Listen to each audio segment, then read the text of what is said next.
También hay nombres, conceptos simples, como son, por ejemplo, el virus. Un virus es un virus. Lo conceptúa así conocimientos. Los virus son las víctimas de la ignorancia a la que se le atribuye ser la causa de cualquier enfermedad. Todavía persisten esos conceptos en algunas comunidades de algunos países del mundo. Queda finalmente como un ejercicio individual elegir nosotros cuál es la definición más apropiada en nosotros. Para nosotros, en nuestro país, lo que siempre yo empecé a divulgar era el concepto de que los virus es un sistema bioquímico complejo. Hasta ahora no se le puede catalogar como un microorganismo propiamente dicho, como una bacteria, un hongo protozoario. Es un sistema bioquímico complejo.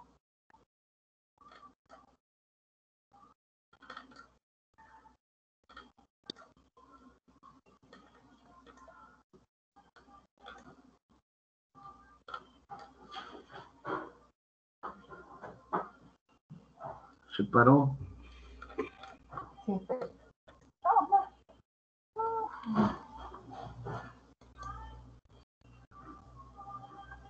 La siguiente.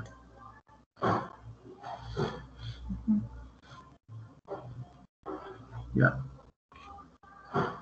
Como propiedades generales de los virus, entonces, aparte, paralelamente de otros elementos conceptuales, tenemos tres fundamentales, tres propiedades. Su pequeño tamaño, hemos señalado, que puede oscilar entre 10 y 300 nanómetros o milimicras. Su genoma, que puede estar, hemos señalado, formado por uno de los dos azulúnicos, nunca por los dos. Y finalmente son metabólicamente inertes, ya que carecen de toda actividad metabólica fuera de la célula. O sea, si no encuentran un receptor específico para poder adherirse, penetrar y replicarse intracelularmente, el virus se reabsorbe. Deja de existir como unidad activa.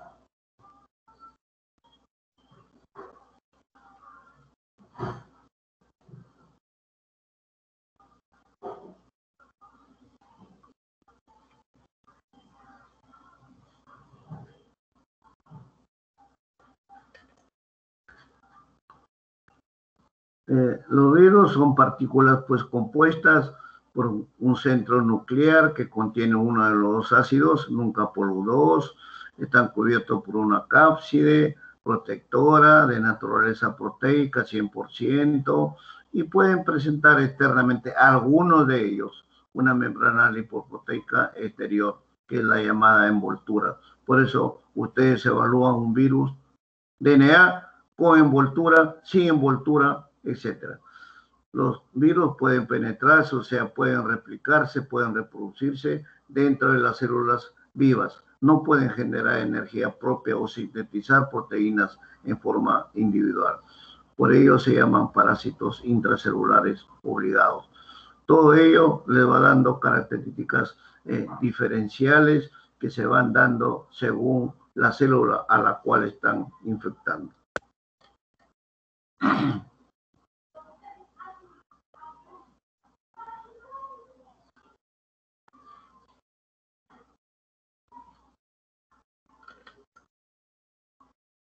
Acá tienen la estructura morfológica de lo que hemos explicado anteriormente. Miren, en la parte A tienen el virus desnudo, como se presenta la cápside, ¿no es cierto? La parte que está señalada negro, las unidades que lo forman son los capsómeros.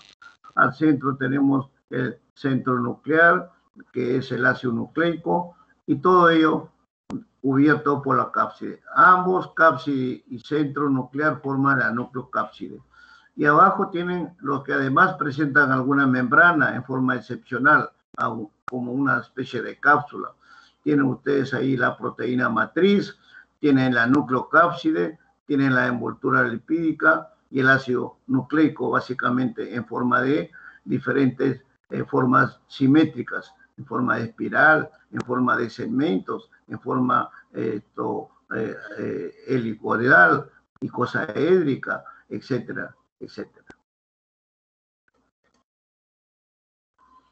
Otra forma de la estructura, por la parte izquierda tienen ustedes lo que hemos señalado, esta cápsula, esta cápside, el núcleo, y algunos se están presentando en estos últimos 15 años de estudios a nivel molecular, se están encontrando en algunas especies virales simples, desnudas, unos picos que presentan, que son llamados peplómeros o peplos, formada por una serie de subunidades llamadas peplómeros. Entonces, no todos, algunos lo presentan. Y por el lado derecho ustedes tienen la otra forma cubierta, donde están estos picos también, o peplos. Tienen ustedes una proteína matriz externamente, la cubierta de la membrana, tienen la nucleocápside, que es de forma cilíndrica, ¿no? Eso va a variar, que son en algunos virus con cubierta o cápsula. Tienen algunas estructuras de DNA y RNA. Tienen ustedes a los picornavirus, tienen los herpesvirus, los adenovirus, los papovavirus, los parvovirus como formas resaltantes de los virus de DNA. Algunos con estos picos, como ven en el caso de los adenovirus. Y los virus tipo RNA, que son un poco más amplios, tenemos el virus vacuna, tenemos los mixovirus, ahí tienen ustedes los coronavirus, que es un grupo amplio, donde ahora estamos con el gran problema de una mutante. Tienen ustedes ahí la forma característica de una estela fugaz en forma de esta característica morfológica. Tienen ustedes los arenavirus, los retrovirus, donde están los virus del SIDA. Tienen ustedes los retrovirus, los reovirus, el virus de la rabia, los rabovirus y muchos otros en formas características en cuanto a su morfología.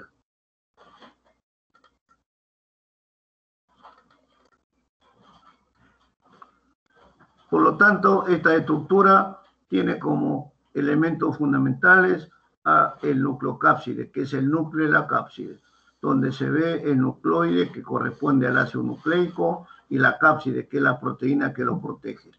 El nucleoide viene a poseer la información genética y la infectividad. ¿Cuál es la unidad infectante de toda especie viral? El núcleo o nucleoide.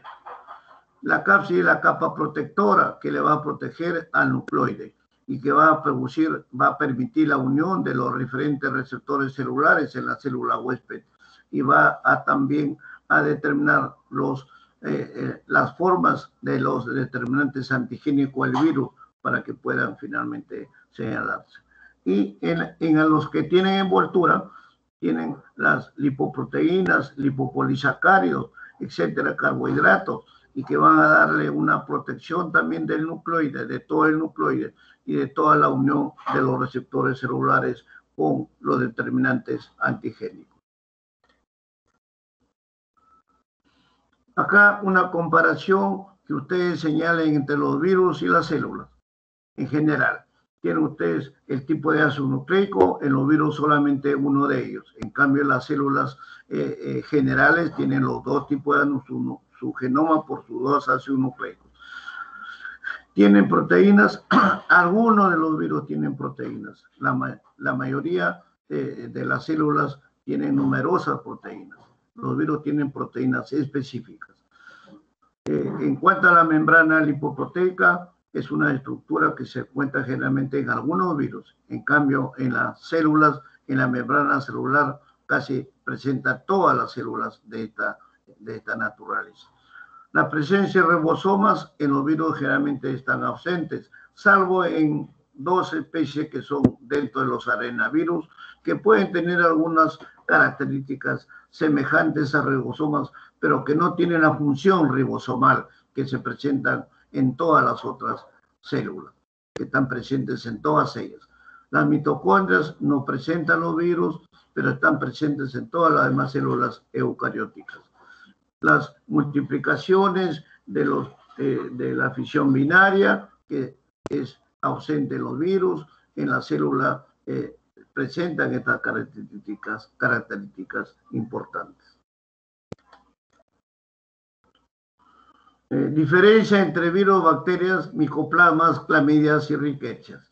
Micoplasmas lo hemos señalado ya en bacteriología, las clamidias igual, las bacterias igual, las riquecias igual. Entonces aquí para que ustedes vean algunas características diferenciales en cuanto a su ácido nucleico, a su fisión binaria, a la presencia.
Decíamos entonces estas diferencias características que presentan son diferencias diferentes entre estos grupos de microorganismos.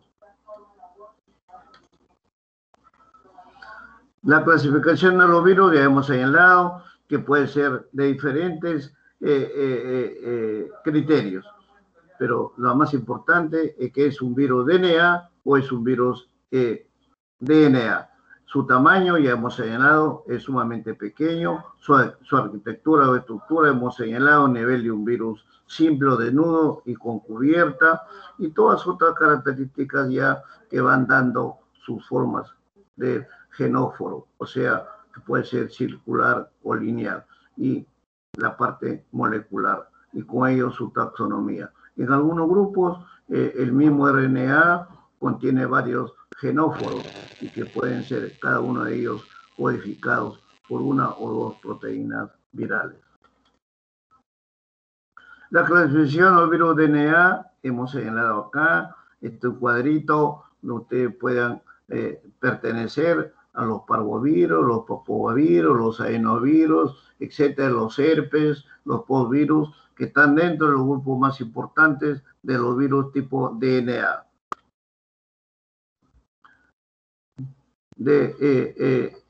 A nivel de los virus animales, incluyendo el hombre, tenemos las características de las diferentes familias, su estructura del virión. El virión hemos señalado que es la unidad fundamental de la infecciosidad de un virus. El virión es el virus completo, ácido nucleico, DNA o RNA y cubierta externa, que es la cápside. Y la cápside está formada por subunidades, que son los capsómeros. Y esta puede tener algunas también los protámeros, que es estructuras similares a los capsómeros. Y todos los miembros más representativos de estas especies dentro de los virus animales, incluyendo el hombre. Los virus más importantes que ustedes lo encontrarán, lo evaluarán, lo confrontarán en el día a día durante la práctica, donde ustedes van a tener que hacer una evaluación presuntiva rápida, un diagnóstico rápido, un diagnóstico específico y una conclusión para que finalmente puedan evaluar por las diferentes vías más rápidas para la recuperación, la rehabilitación del paciente.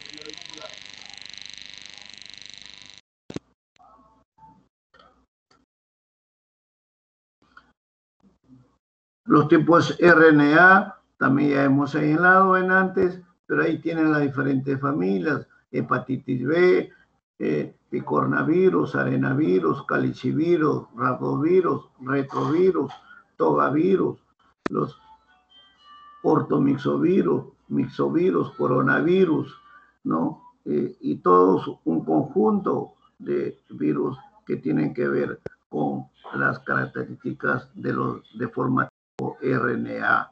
Todos estos lo veremos en las diferentes clases que trataremos de resumir para que de esa manera tengan ustedes toda la amplitud de conocimientos y que hoy en día las informaciones, los artículos científicos y los estudios que se están dando alrededor de estas especies es sumamente amplia.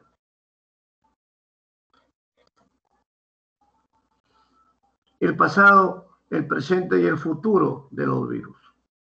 La virología, como todas las ciencias biológicas, la ciencia que comprende la salud pública del ser humano, se está beneficiando con muchas nuevas técnicas, la biotecnología viral, con muchas técnicas moleculares. Ya tenemos el diagnóstico molecular, tenemos la ingeniería genética, y en estos últimos años se está estructurando, se están dando una serie de nuevos conceptos de estos parásitos celulares. De esta manera, entonces, los estudios están avanzando vertiginosamente en cuanto al conocimiento de nuevas especies virales. Ahí tenemos el problema pandémico actual y, por lo tanto, la bioingeniería, la genética, la biotecnología, la biología molecular, todos ellos están sumando para que se puedan elaborar finalmente los antídotos contra estas infecciones, que son las llamadas vacunas. Y dentro de todo este concepto nos está permitiendo pues el empleo y la prestación de nuevas herramientas, nuevos elementos para poder desarrollar nuevas técnicas y nuevos procedimientos de diagnóstico, sobre todo para hacer un balance, una evaluación virológica pronta, específica, y que pueda finalmente producir el efecto que médicamente se busca.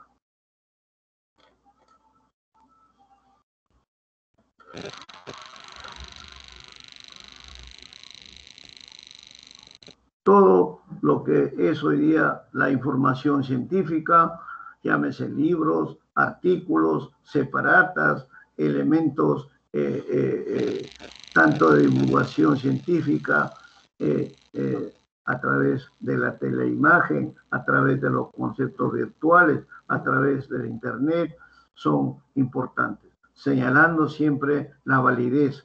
Ustedes siempre evalúen toda información, sobre todo de Internet, los conceptos que tienen sustentos científicos, y los que no lo tienen, no tienen el valor para poder ser aplicados en forma definitiva. Todos los estudiantes como ustedes tienen que tener un esfuerzo para adquirir todos estos conocimientos básicos y que estén ustedes capacitados para comprender todas estas nuevas expresiones de la hibridación molecular, lo que son las ondas genéticas, la expresión genética de estos organismos, la transcripción, la acción de la enzima reversa, la reacción reversa en cadena o sea, el PCR y muchas otras. El diagnóstico también se está avanzando mucho para un buen tratamiento y finalmente la curación o rehabilitación del paciente con alguna de estas enfermedades. y que de esa manera se está llevando a cabo no solamente la potenciación de otras ciencias similares, paralelas, sino también en los diferentes conceptos inmunógenos que hemos señalado anteriormente. Todos ustedes deben estar gratificados porque pueden a través de esto acceder a muchas nuevas técnicas, nuevos procedimientos, nuevas acciones que les permitan pues evaluar rápidamente y actuar en forma rápida y específica y segura, llamemos así, frente a estas patogenias de características. Todo el estudio de los virus es un reto para ustedes del presente y el futuro, y que tendrán seguramente, pensamos con mucha certeza, de que tendrán mayores informaciones, mayores elementos para que ustedes puedan actuar, ya que se prevé que los virus serán uno de los desafíos más severos que tendrá el médico en el futuro y todo el personal de salud pública para poder enfrentar pandemias como la que estamos viviendo ahora, y que no nos tomen desprevenidos, sino nos tomen con la forma, sino que nos tomen con la verdadera solidez en conocimientos, en procedimientos tecnológicos, en procedimientos terapéuticos, etc.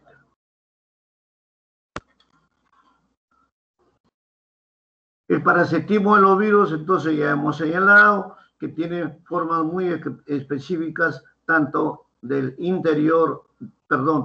exterior hacia el interior.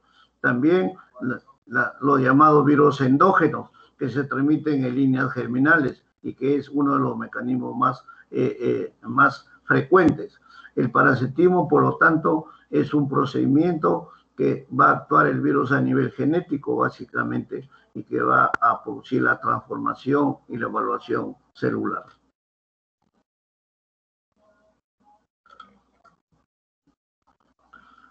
Las bases biogenéticas y las proteínas virales, ya hemos señalado que son aspectos que le dan un tratamiento y una característica en cuanto a su estructura que hemos señalado. Y las proteínas virales también su forma, cómo llevan a cabo sus funciones importantes dentro de la célula que han infectado y dentro de todas las estructuras celulares y dentro de las estructuras a las cuales finalmente van a llevar a cabo su invasividad, su patogenicidad y su virulencia.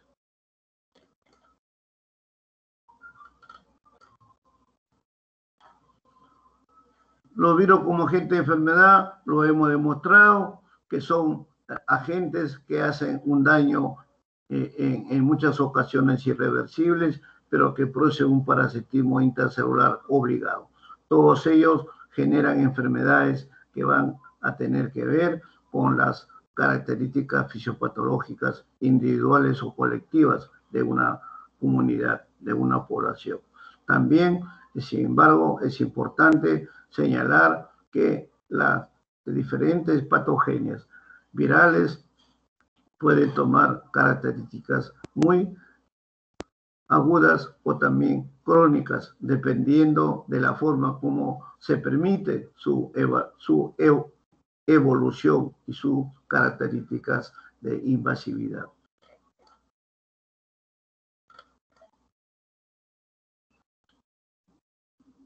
Ya esto lo hemos señalado entre diferentes características de los virus con agentes similares, como son los viroides, los virusoides y los priones, que trataremos de dar algunos conceptos en la parte final de nuestro capítulo. Los priones es todo un nuevo reto que está ocurriendo a nivel viral.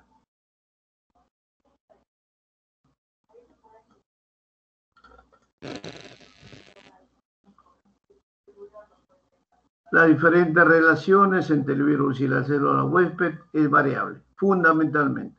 No es igual ni parecido en una replicación viral celular de una especie a otra. Todos estos tienen procesos de interacciones diferentes que van a dar características diferentes en las diferentes respuestas. Los llamados virus citocidas son los que van a dar como consecuencia que su multiplicación puede producir la muerte celular.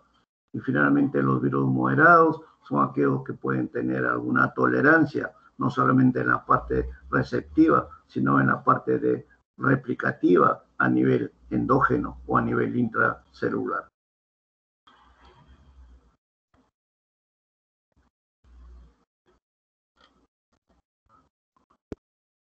Diferente grupo de virus es solamente la continuación de conceptos sobre conceptos en estos momentos. Todo ello va dándose con los nuevos estudios, con las nuevas teorías que se están dando en el mundo, en las diferentes escuelas de ciencias del mundo, incluyendo la nuestra, que también estamos evaluando nuevas teorías.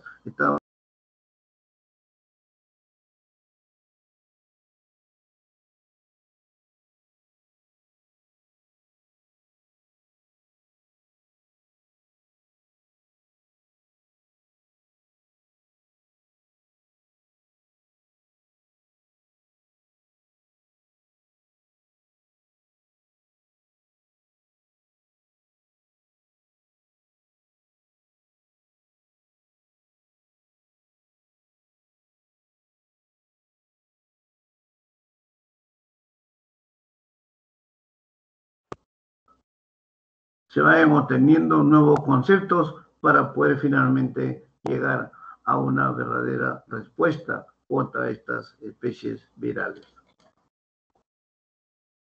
Todos los virus pueden producir síntomas o cambios patológicos evidentes, dependiendo de esa sintomatología, de la capacidad infecciosa, la capacidad invasiva, la capacidad virulenta, patógena de la especie viral.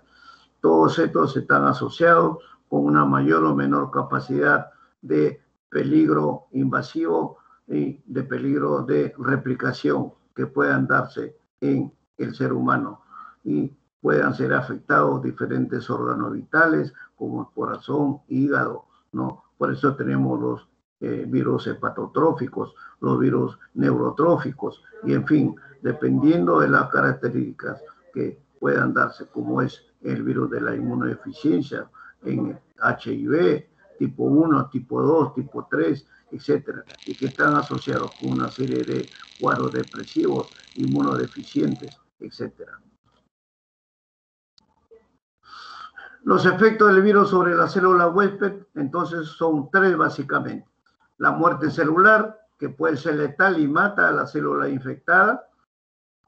Eso lo vamos a señalar en una tarea, en el efecto citopático. ¿Qué cosa es el efecto citopático? No es sino la acción del virus sobre la célula huésped, destruyéndola, lisándola en forma general. O puede haber un proceso de transformación celular donde la célula receptiva no es destruida, no es totalmente dañada, sino que se transforma. Eso se está viendo ahora en los diferentes tipos de cáncer y que tiene relación con los virus. Las neoplasias, donde hay una transformación celular, no hay muerte celular.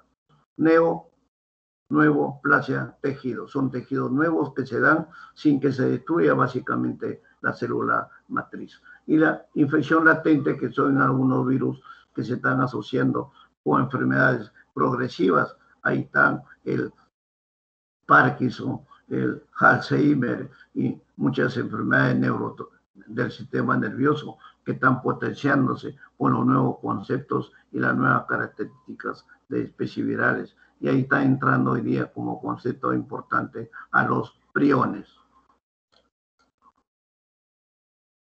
Este es el ciclo de replicación viral que lo vamos a repetir en las otras especies para que ustedes tengan una síntesis acá de cómo empieza el virus que tiene contacto con la célula. La adherencia y la penetración por el virión precursor. Luego viene ya el desnudamiento, se desprende del genoma viral, o sea, de su cápside. Sintetiza su RNA mensajero o temprano. Luego ya viene el proceso de replicación del nuevo genoma, la síntesis del del nuevo ácido ribonucleico mensajero tardío, la síntesis ya proteica del virus, la proteína viral tardía, luego la progenie viral va tomando su forma característica y finalmente ya la aparición de los viriones nuevos en la célula infectada.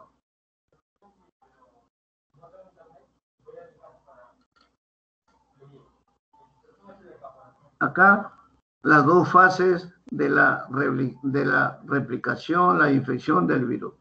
Por el lado A tienen el lado del ácido, los virus de tipo ADN, y por el lado derecho, en la parte B, las formas de replicación de los virus con ARN, de su forma de adherencia, como hemos dicho, que se adhiere. Por ejemplo, los coronavirus se toman por vía respiratoria, se localizan en la orofaringe, y ahí, si no encuentran la célula celular o el ácido, la fracción nucleica para poder ser llevadas a otros niveles, especialmente pulmonar, el virus se reabsorbe en el transcurso de 24 a 48 horas.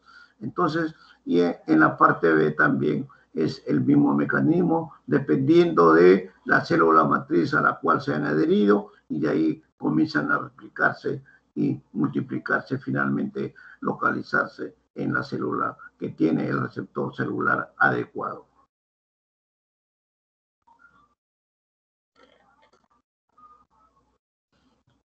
Los diferentes virus tienen receptores celulares que se presentan en la célula huésped. Todos estos receptores frente al virus influenza, reovirus, adenovirus, el virus de Epstein-Barr, el herpes simple, el herpes humano 7, o sea, el herpes virus tipo 2, tipo 1, tipo 2, el HIV, los coronavirus humanos, los rinovirus, los coronavirus. Ahí les resalto de que no es el receptor el T4, el CD8, perdón, sino el CD4, muy similar a la mayoría de otros especies virales. Tenemos los rinovirus, tenemos el sarampión, tenemos el virus de la polio, rabia, etcétera. Todos ellos con sus receptores específicos. ¿Cuál es el receptor, por ejemplo, del HIV? Los linfocitos CD4, por decir. Y su función celular, ¿cuál es? Vienen a ser una actual a nivel de una subfamilia de las inmunoglobulinas específicamente.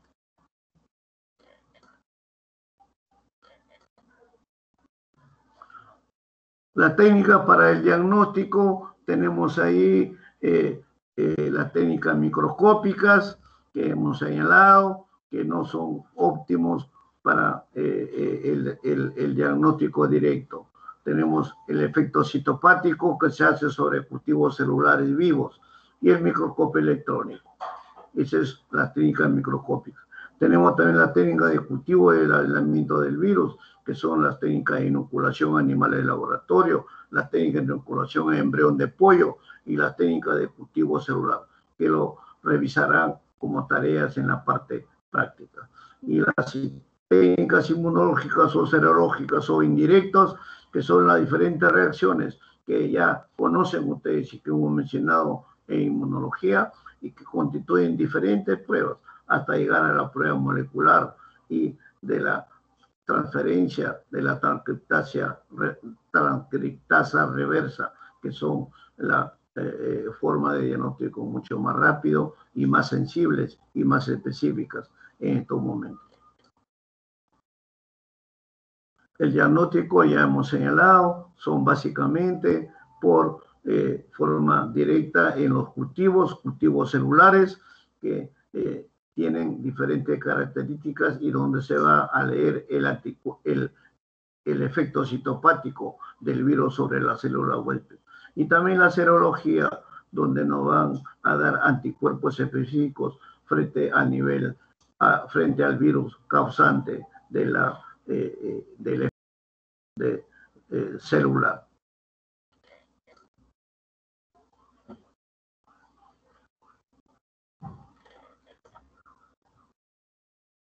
sobre el cultivo de los virus, que repito, los virus solamente crecen en cultivos celulares vivos, no in vitro, no artificiales, que es la forma que nos va a permitir hacer los estudios para lograr su aislamiento, su identificación y con ello determinar su multiplicación en forma cuantitativa y determinar pues sus diferentes características serológicas, virológicas, biológicas, bioquímicas, etc.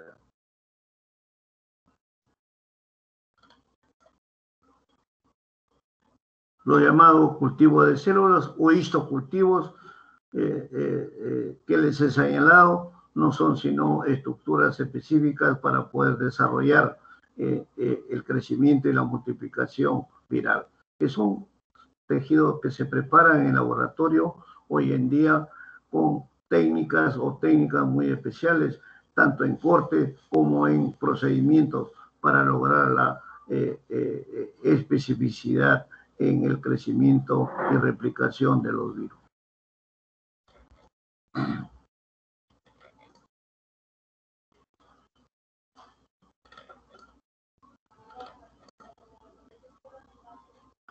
Los medios de cultivo ya son, ya hoy en día vienen señalados, vienen marcados solamente para preparar, vienen en frascos especiales, donde tienen las medidas, tienen los volúmenes, tienen el pH, tienen el procedimiento completo para poder realizar el medio de cultivo base para el desarrollo viral.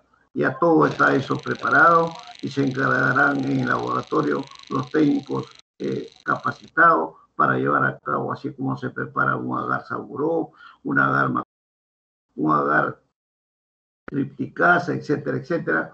También para los virus se presentan en forma de volúmenes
Decía entonces las células secundarias o células diploides y las heteroploides o células continuas, que son las más empleadas en este momento. ¿Cuáles son las técnicas más importantes? Las técnicas de los cultivos primarios, las técnicas de las células celulares diploides y las células y los cultivos celulares continuos o heteroploides. Otro que todavía se sigue empleando es hoy en día el huevo embrionado, que les explicarán como tarea en qué consiste. Y se trabaja mucho hoy en día todavía para virus influenza, para influenza, sarampión, etc. No para coronavirus, no para otro virus respiratorio, especialmente para influenza, especialmente el tipo 1 y tipo 2, que son los más frecuentes en nuestro país. Los sitios principales para quimioterapia antiviral, tenemos básicamente que los sitios de acción son en acciones tempranas en casos agudos, en la síntesis del ácido nucleico, DNA o RNA, en otras enzimas específicas del virus, a nivel de la síntesis de proteínas dirigidas al virus, en la decisión de los polipéptidos y en todo lo que es las partes de liberación y de la síntesis de la matriz de todo virus. Y los medicamentos son pues eficientes en estos momentos, como vemos ahí, tanto la amantadina y la rifenifadina, que son son los primeros que se emplearon. Hoy día tenemos ya todo un conjunto de nuevos antivirales, especialmente aciclovir, giacinovir, vidarabina, que fue uno de los primeros, el Vira-A, ¿no? El sidoxiricina, la trifluridina, la dideoxiciridina, la ribavirina, etcétera. Otro que está en investigación, interferón, en fase experimental y en investigación. Se sigue avanzando y trabajando en los nuevos antivirales. Ya esto es para que ustedes vean algunas características que hemos señalado, tanto a nivel de los viroides, virusoides, priones, etcétera, etcétera, en cuanto a sus estructuras diferentes, diferenciales.